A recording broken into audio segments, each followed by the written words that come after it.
The issue of Maratha reservation is basically boiling in the state of Maharashtra, though all parties on the same page that Maratha should get the reservation. But now the OBC leaders are objecting to the demand of Jarange Patil, who is basically asking that all Marathas should get the Kunbi certificate and they should get reservation in OBC quota. To talk on that, we have leader of opposition, Mr. Vijay Wadattiwar with us. Sir, thanks for speaking with News 18. So मेरा पहला सवाल आपसे ये है, OBCs क्यों object कर रहे हैं, उनका ऑब्जेक्शन क्या है कि मराठाओं को क्यों नहीं मिलना चाहिए ओबीसी के अनुसार या ओबीसी आरक्षण में रिजर्वेशन? देखिए, कोई भी रिजर्वेशन देने के लिए उनको सोशली और इकोनॉमिकली बैकवर्ड क्लियर करना पड़ेगा जी, और उसके लिए कोई प्रोसेस है। ये कोई सरकार के हाथ में नहीं है और कोई मांग करता है उसके हाथ में नहीं है।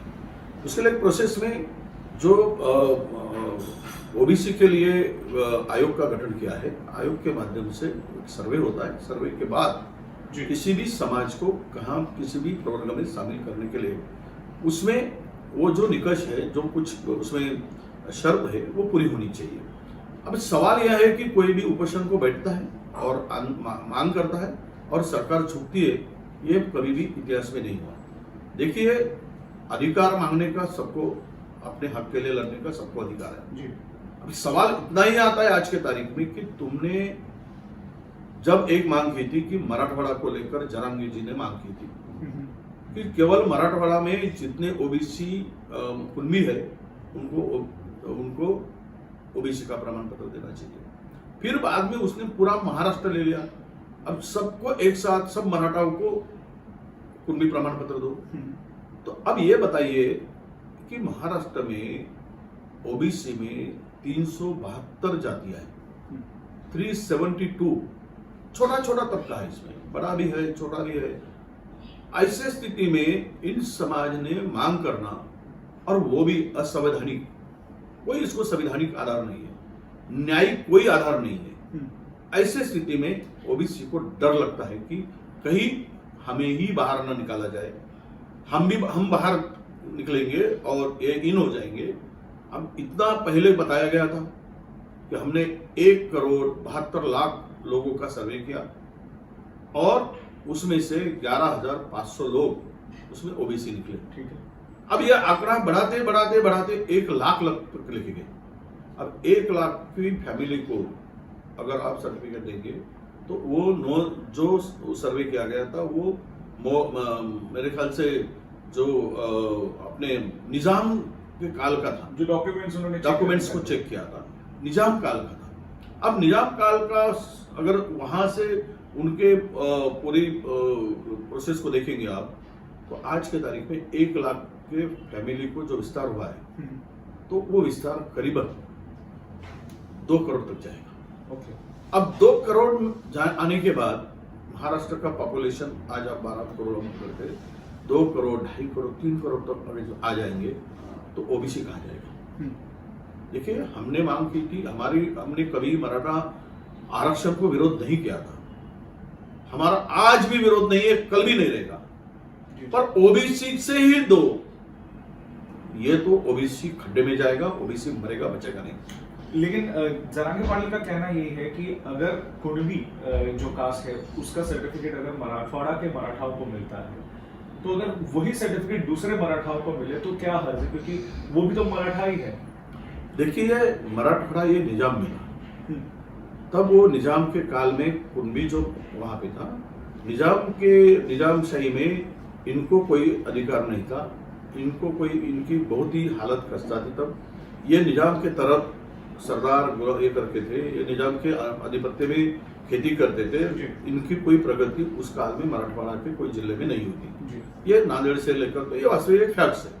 अब पूरा एंटायर महाराष्ट्र लेना और पूरे मराठों को देना, अब तो गायकवाड़ समिति ने तो 32% मराठा बताया। अब 32% मराठा आने के बाद यहाँ तो रिजर्वेशन मेरे ख्याल से ओबीसी का पॉपुलेशन ही 70% के ऊपर जाएगा। अब 70% लोगों को ओबीसी में आरक्षण देने के बाद केवल 19% आरक्षण मिलता है। 19%, 11% उसे भी अलग प्रवर्ग किया गया है, जो कि हमारे विजयंती लोग जो है उनके लिए अलग से प्रावधान किया है। अब 19% में अगर इतना बड़ा तबका 70% आ जाएगा तो किसको क्या मिलेगा? कुछ नहीं मिलने वाला है। ये जबरदस्ती केवल कल जरांगे ओपन हो गया, उनको ये रिजर्वेशन उनको एजुकेशन के लिए नहीं चाहिए, तो किसके उनको लिए? जरांगे को एजुकेशन के लिए नहीं चाहिए, उसको सोशली बैकवर्डनेस नहीं, उसके लिए नहीं चाहिए, फिर किसके लिए चाहिए? उसको केवल और केवल पॉलिटिकल फायदा उठाने के लिए रिजर्वेशन चाहिए। लेकिन मेरा सवाल आपसे ये है कि जरांगे पाटिल ये पहली बार नहीं बैठ रहे, इससे पहले भी वो आंदोलन कर चुके हैं। जब आपकी सरकार थी महाविकास आघाड़ी की, तब भी उन्होंने आंदोलन किया था। आपको क्या लगता है इससे उनको क्या पॉलिटिकल फायदा हो सकता है? उनका खुद का पॉलिटिकल फायदा क्या हो सकता है? उनका फायदा वो देखिए, उनके पीछे भी कोई शक्ति है जी। और उनको ये पूरे इसके पीछे खड़ी हुई है। अब कौन है, आने वाले समय में ये ओपन हो जाएगा। सवाल उसका क्या फायदा है, इससे हमें लेना देना नहीं है। हमारा क्यों नुकसान करते, इससे हमारा लेना देना। हम क्यों हमें हमारा समाज को क्यों आप लोग तकलीफ दे रहे हैं? हमारे समाज के हिस्से का आप लोग क्यों लेना चाहते हैं? आप लोग लेना है तो स्वतंत्र लीजिए। वैसे भी 50% आरक्षण है, 50% ओपन है। आप लोगों को ईडब्ल्यूएस में फायदा है, आप लोग दूसरा अलग प्रवर्ग मंगाकर उसमें से आप 10-15% ले सकते हैं। आपको ओबीसी से क्यों चाहिए? इसका मतलब स्पष्ट है, उनको पॉलिटिकल एडवांटेज लेने के लिए।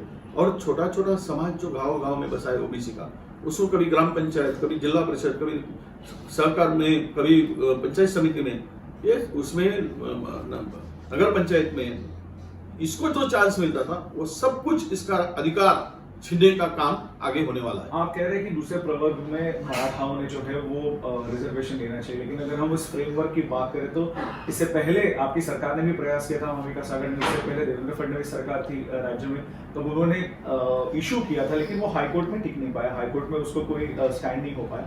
तो मेरा ये कहना है कि अगर आप कहते हैं कि दूसरे प्रवर्ग से लीजिए, तो इस पूरे फ्रेमवर्क में मराठाओं को अगर रिजर्वेशन देना है तो किस प्रवर्ग में मिल सकता है, या फिर उन्हें ओवरऑल कैसे मिल सकता है, या फिर पार्लियामेंट ही आखिरी एक होप है उनके लिए कि वहीं पे जाके जब इस रिजर्वेशन का जो एक दायरा है वो जब बढ़ेगा तभी उन्हें मिलेगा? नहीं, देखिए, उनको क्या देना है, कैसे देना है, ये सरकार तय करे। सरकार ने बोल दिया है, सीएम बोलते हैं, डीसीएम बोलते हैं कि मराठा समाज को हम आरक्षण देंगे, आप दे दो। कैसे बढ़ाना है वो आपका अधिकार है। सेंट्रल में आपकी गवर्नमेंट है, स्टेट में आपकी गवर्नमेंट है, आपको कौन रोक रहा है? पर ओबीसी से क्यों चाहिए? 50% के अंदर ही क्यों चाहिए? देखिए, हम लोग इसका विरोध करेंगे, पुरजोर से विरोध करेंगे। 50% के अंदर बिल्कुल नहीं होना चाहिए। ये सब छोटा छोटा समाज जो है, गरीब समाज, उसके ऊपर अन्याय है, वो मरेगा। आज जो भी मिल रहा है वो भी छीना जाएगा, तो हम लोग ये एक्सेप्ट करने वाले नहीं है। मैं मराठा समाज को भी विनती करता हूं, हाथ जोड़ के, जरांगे पाटिल को भी हाथ जोड़ के विनती करूंगा कि आप लोग ये गरीब का गला मत घोटिए। जो आपको गरीब दिखता है, उससे भी गरीब, उससे भी गया बितरा, उससे भी बदतर हालत हमारे बहुत सारे समाज के हैं, जिसमें आपको अगर चाहते हो तो हमारे साथ में चलो, हम बताएंगे। यवतमाल जिले में, वाशिम जिले में, गढ़चिरौली जिले में, चंद्रपुर जिले में ये ओबीसी समाज की क्या हालत है, क्या खस्ता हालत है। एक टाइम खाने को नहीं मिलता है। ये क्या बात कर रहे हैं? गलत गलत अफवाहें फैलाकर, अपनी शक्ति का प्रदर्शन करके किसी को आवाज दबाने का काम हो रहा है।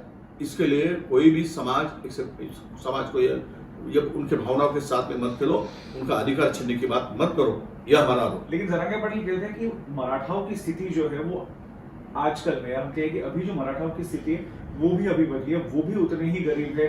उनके पास जो पहले हम कहते थे कि मराठाओं के पास बड़े पैमाने पे जमीन, खेती की जमीन रहा करती थी, वो भी अब उनके पास नहीं। अब वो उनके पास में नहीं है जो बड़े समाज थे।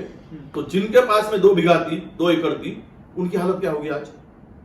अगर वो 5 एकड़ वाला, 10 एकड़ वाला किसान, मराठा समाज का 20 एकड़ वाला, 50 एकड़ वाला, उनकी खेती कम हुई है, तो जिनके पास में 2 एकड़ थी, उनके पास में क्या बचा है? ये भी तो सोचना चाहिए। जिनके पास में खुद का घर नहीं था, एक घर में 4 फैमिली रहती थी, तो आप वो कहां रह रहे? इसके बारे में कोई नहीं सोचेगा। आप अपने समाज के बारे में सोच रहे, बिल्कुल सोचना चाहिए। हम लोग कोई उसके लिए विरोध नहीं करेंगे, और हमारे समाज के बारे में हमें सोचने का अधिकार नहीं है। हमारे समाज के बारे में, उसके उन्नति के बारे में, उसके प्रगति के बारे में, उसके हक के बारे में हमें बोलने का अधिकार नहीं है। ये हमारा अधिकार कैसे छीन सकते हो? हमारे ऊपर कैसा प्रेशर ला सकते हो कि आप बोलो ही मत, हमारे खिलाफ में बात मत करो? ये कैसे होगा? अगर हम कास्ट सेंसस की बात करें, जिस प्रकार से कास्ट सेंसस बिहार में हुआ, आपको लगता है कि क्या महाराष्ट्र में भी ऐसा कास्ट सेंसस होना चाहिए जिसकी वजह से एक क्लियर ऐसा आंकड़ा मिल जाए कि बेसिकली कौन सी कास्ट फिलहाल है, उनका क्या आंकड़ा है महाराष्ट्र में, और रिजर्वेशन की जो बात बार बार सामने आ रही है वो एक क्लियर हो जाए उसके अनुमति। नहीं, देखिए, हम भारतीय जनता पक्ष की ये नीति नहीं है कि वो कास्ट वाइज सेंसस करें। ओके। उन्होंने, प्राइम मिनिस्टर ने तो क्लियर बोल दिया, एक तरफ बोल दिया कि ओबीसी का बदलाव करेंगे, दूसरी तरफ कास्ट वाइज सेंसस को वो अलग भूमिका लेते हैं, तो वो उसके खिलाफ हैं। बिहार ने किया, महाराष्ट्र ने कर दो। आज ये प्रश्न भी जो है खड़ा हुआ है बकेला, तो तुरंत मिल जाएगा। क्यों? पता चल जाएगा। ओबीसी जब बिहार में सेंसस के बाद में आज कितना परसेंटेज ओबीसी है, तो 62% ओबीसी निकला है। महाराष्ट्र में मैं दावे के साथ में कहता हूं, आज अगर कास्ट वाइज सेंसस करो तो ओबीसी है 65% के ऊपर जाएगा। 65% के ऊपर जा सकता है। हाँ, 65% के ऊपर जाएगा। हमारी मांग है ओबीसी का रिजर्वेशन जो है वो पर्याप्त नहीं है, उसको अभी बढ़ाओ। उसको बढ़ाने की आवश्यकता है। कोई कोर्ट में जाकर ओबीसी के रिजर्वेशन को चैलेंज कर रहा है, और सरकार, गवर्नमेंट एफिडेविट देने के लिए एक तरफ ओबीसी की बात करते हैं, गवर्नमेंट में बैठे लोग, सीएम डीसीएम, कि हम ओबीसी का हक अहित नहीं करेंगे, ओबीसी का नुकसान नहीं करेंगे, और सब हाईकोर्ट में एफिडेविट देने के लिए उनको दो बार आखिरी चांस देना पड़ा।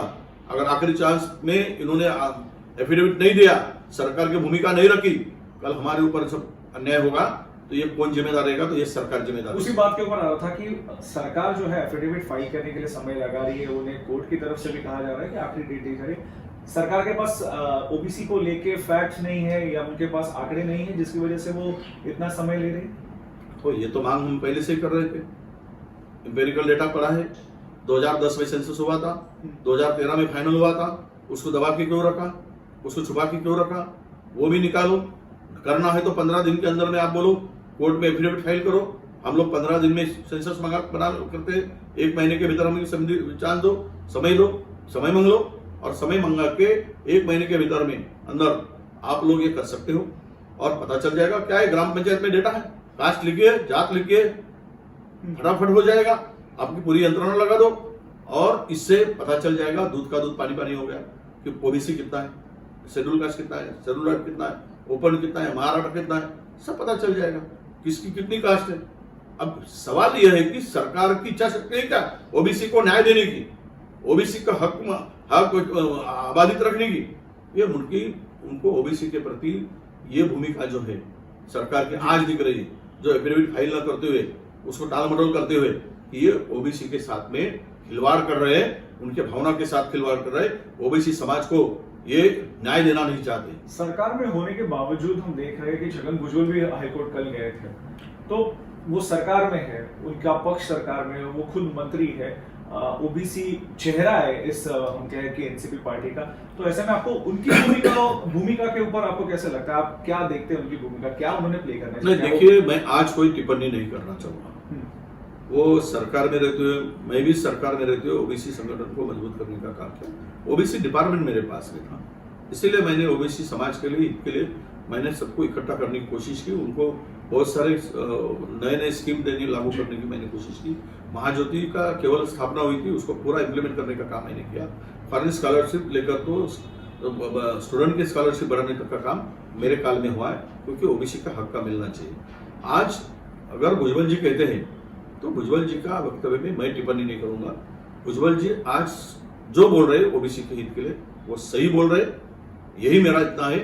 आगे उसके पीछे क्या राजनीति है, तो आने वाले समय में ये उजागर होगा। आखिरी सवाल आपसे पूछूंगा, शिंदे समिति को लेकर, शिंदे समिति कमेटी जो सरकार ने गठित की है मराठा रिजर्वेशन को लेकर, उसको आप कैसे देखते हैं, उसके काम को आप कैसे देखते हैं? नहीं, ये समिति मूलतः असंवैधानिक है। क्यों आपको लगता है असंवैधानिक? नहीं, इनको कोई ऐसा अधिकार नहीं है। देखिए, यहाँ स्टेट के अंदर में बैकवर्ड कमीशन है, और बैकवर्ड कमीशन का काम है किसको और उसके लिए स्वतंत्र यंत्रणा भी है, कास्ट के लिए, कास्ट और वैलिडिटी के लिए, कास्ट सर्टिफिकेट और वैलिडिटी के लिए। आप किसी के पास में एप्लीकेशन कर सकते हैं, आपके पास में कुछ एविडेंस है तो आप जाओ, मैं ओबीसी हूं, मेरे पास में एविडेंस है, आप जाओ और कास्ट सर्टिफिकेट मांगो, आप जाओ और आपको वैलिडिटी भी मिल जाएगी। और ये पुराना जिसको वो कौन सी लिपि है, वो पढ़ना भी नहीं आता, मोडी लिपि, कौन पढ़ने वाले हैं, किसको समझ रहा है, कौन एक्सपर्ट है इसमें? आज कौन पैदा जिंदा है मोडी लिपि पढ़ने वाला? उसके आधार पर आगे बढ़ा रहे, और ज्यादा से ज्यादा इसमें अगर इसके पर्दे के पीछे कुछ चल रहा है।